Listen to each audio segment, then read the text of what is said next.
राज्य से बाहर चला जाएगा। स्थानांतरण ये भी कि यदि वो विधानसभा नंबर 1 में है तो वो विधानसभा नंबर 2 में चला जाएगा, तब भी उसका नाम जो है वो कट जाएगा। डुप्लीकेसी एक की जगह दो स्थान पे हो, अपूर्ण या मतलब या जैसे दिल्ली में भी वोट है और वहां मिथिलांचल में भी वोट है, ये नहीं होगा। दिल्ली उसके अलावा गलत और अपूर्ण डॉक्यूमेंट देने के अलावा बोगस और फर्जी एंट्री और साथ में नागरिकता पे संदेह। आप मुझे ये बताइए, मरे हुए अगर कोई भी डेथ केस है उनको ना निकाला जाए, स्थान को ना निकाला जाए, अपूर्ण जानकारी किसी ने दे रखी है उसको ना निकाला जाए, क्या बात करते हैं राहुल लाल आप? भारतीय जी समाजवादी पार्टी आइए, इधर आइए, आइए इधर आइए, इधर आइए, इधर आइए, इधर आइए, आप इधर आइए। हमारे मैथाली जी बड़ा बार बार चैलेंज देते हैं। कौन? अरे आपका हम चैलेंज देते हैं। कौन? अरे क्या मैथाली तो वहाँ के होते हैं, पहाड़ के। मैं मिथिला का हूँ और भगवान राम जी की ससुराल का हूँ। जिन राम भक्तों पे तुमने गोली चलवाई थी तुम हत्यारे थे, समझे? अरे मैं बाबा गोरखनाथ की नगरी का हूँ, क्या बात करते हो यार? बार बार चैलेंज दे रहे हैं, बता दो तो जाने। अरे तुम अपने आप बिना चिट लिए देखे पढ़े बता दिए होते तब नहीं जानते कि ये नहीं जानते थे। आए लेके चिट ये क्या मतलब है? पढ़ के आए होते। अरे ये इसीलिए सुनो, ये नहीं चैलेंज नहीं देना चाहिए, गलत है। नहीं चैलेंज नहीं, मैं तो बताइए। ठीक देखो नहीं बात, अरे जाओ। तो देखो चैलेंज देना गलत है, चैलेंज देना गलत है। और तुम अगर पढ़ के बता रहे हो तो इनको कोई ऐतराज नहीं। इन्होंने नकल को अलाउ किया था उत्तर प्रदेश में।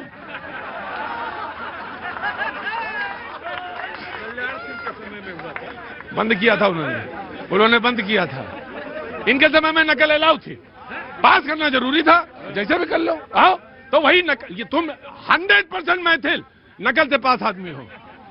बात एसआईआर पे ये नहीं करो तुम।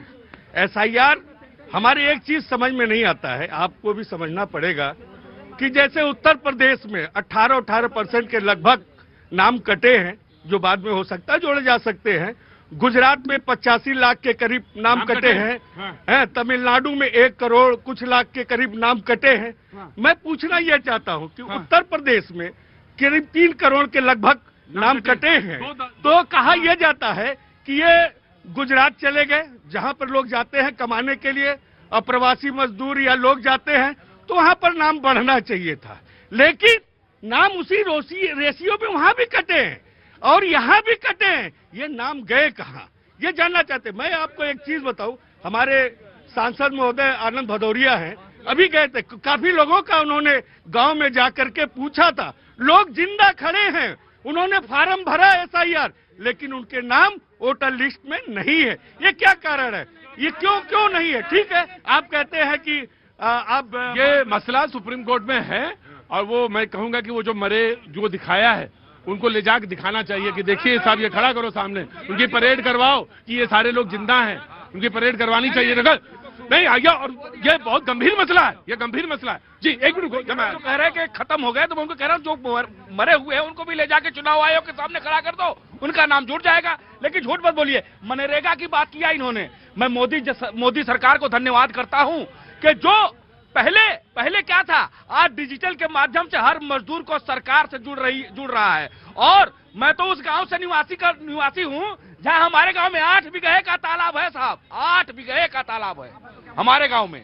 हाँ तो होगा, अच्छा है। हाँ, और सुनिए, तो करोगे क्या उसमें? अरे तो मैं बता रहा हूँ, उस समय क्या होता था, ग्राम पंचायत प्रधान क्या करता था कि मजदूर को नहीं, जो बड़े बड़े पैसे वाले हैं ना, उनके घर की बहुओं को, उनके घर के आदमियों को जोड़ करके आधी सैलरी वो लेता था, प्रधान लेता था, और आधी सैलरी उनको देता था, मजदूर के हाथ नहीं जाता था। आज मजदूरों को डिजिटल इंडिया के तहत मोदी जी ने मजदूर के सामने से सामना करवा करके उनके खाते में पैसा नरेंद्र मोदी जी दे रहे हैं, तो इनको दुख हो रहा है। अरे इन लोगों ने तो सिर्फ मजदूर के नाम को। जी कांग्रेस इन्होंने बात करी कि दुख हो रहा है। अरे भैया ये तो बता दो पहले कि पिछली बार की जो 100% उत्पादकता थी उसमें 42% क्यों रह गई थी? और आपने 100 से बढ़ा के 125 दिन तो कर दिया, उसकी गारंटी दी है आपने।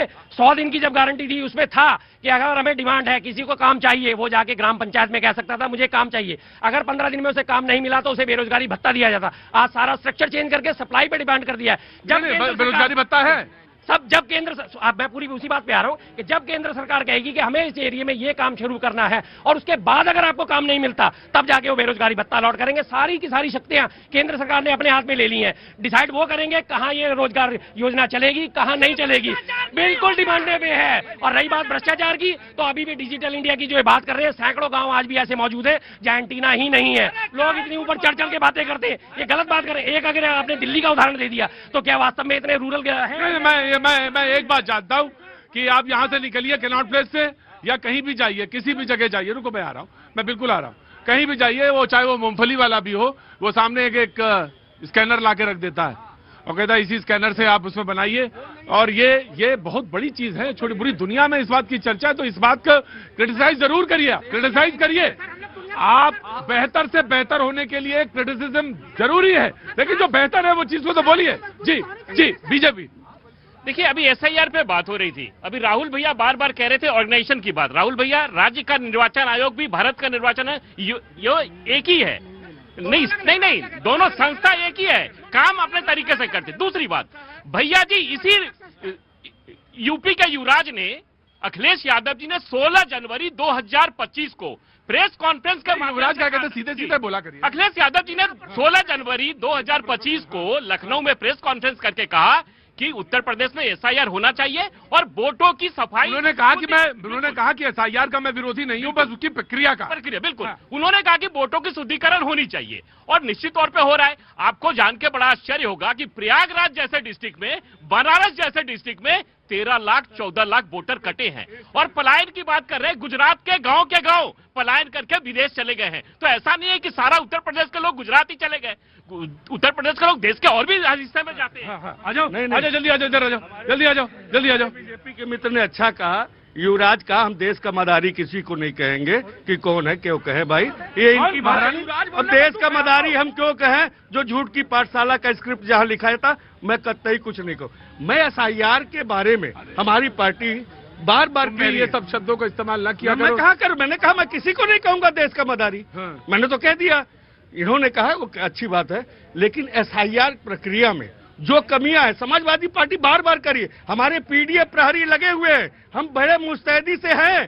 कह कौन रहा, योगी जी ही तो कह रहे हैं एसआईआर में जरूर गड़बड़ है, हमारे भाजपा के मतदाता कहीं न कहीं कट। हम तो नहीं कहे कि हमारे मतदाता कैसे समाजवादी के लोग पीडीए का शब्द बोल करके बाबा साहब अंबेडकर के विचारों को जो है ये लोग धिक्कार देते हैं, ये बड़ा दुख होता है। तुम अब बेटा सीख गए हो ने, बड़ी जबरदस्त बोलना सीख गए हैं। मैं कह रहा हूँ ये पीडीए, मैं यही देश को कहना चाहता हूँ, ये पीडीए का नारा दे करके बाबा साहब अंबेडकर के विचारों का और उस संविधान का एक बार नहीं, इन्होंने बार बार अपमान किया है। इसकी सजा इस देश की जनता इनको देगी उत्तर प्रदेश में। पीडीए शब्द से आप देश का विकास नहीं कर सकते हैं। 140 करोड़ देशवासियों के नाम से आप देश का विकास कर सकते हैं, और आप पीडीए शब्द से सिर्फ देश को गुमराह करके उस जाति का भी, उस परिवार का भी अपमान करते हैं जिसने इस देश में बराबर के भागीदारी दी है और इस मुल्क को आबाद किया है और मजबूत किया है। जी गांधी जी के सम्मान करने वाले, जब इंदिरा बोला गया था, गांधी जी का सम्मान कहाँ चला गया था? जब गांधी जी के पोते राजमोहन गांधी के खिलाफ